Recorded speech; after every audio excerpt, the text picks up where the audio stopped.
اعوذ باللہ من الشیطان الرجیم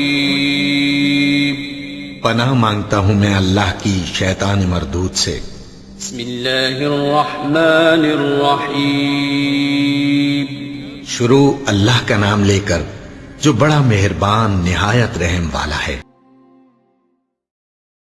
لوگو اپنے پروردگار کی عبادت کرو جس نے تم کو اور تم سے پہلے لوگوں کو پیدا کیا تاکہ تم اس کے عذاب سے بچو، جس نے تمہارے لیے زمین کو بچھونا اور آسمان کو چھت بنایا اور آسمان سے مے برسا کر تمہارے کھانے کے لیے انواع و اقسام کے میوے پیدا کیے،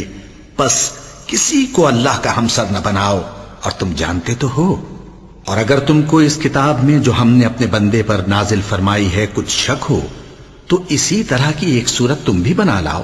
اور اللہ کے سوا جو تمہارے مددگار ہوں ان کو بھی بلا لو اگر تم سچے ہو۔ پھر اگر ایسا نہ کر سکو اور ہرگز نہیں کر سکو گے تو اس آگ سے ڈرو جس کا ایندھن آدمی اور پتھر ہوں گے اور جو کافروں کے لیے تیار کی گئی ہے۔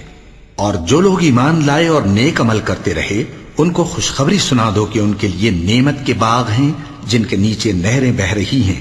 جب انہیں ان میں سے کسی قسم کا میوہ کھانے کو دیا جائے گا تو کہیں گے یہ تو وہی ہے جو ہم کو پہلے دیا گیا تھا،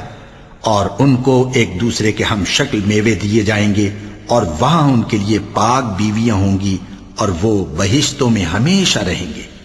اللہ اس بات سے آر نہیں کرتا کہ مچھر یا اس سے بڑھ کر کسی چیز مثلا مکھی مکڑی وغیرہ کی مثال بیان فرمائے۔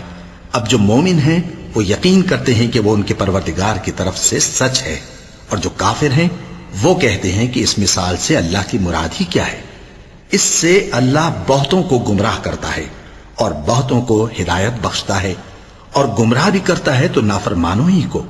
جو اللہ کے اقرار کو مضبوط کرنے کے بعد توڑ دیتے ہیں، اور جس چیز یعنی رشتہ قرابت کے جوڑے رکھنے کا اللہ نے حکم دیا ہے اس کو قطع کیے ڈالتے ہیں اور زمین میں خرابی کرتے ہیں، یہی لوگ نقصان اٹھانے والے ہیں۔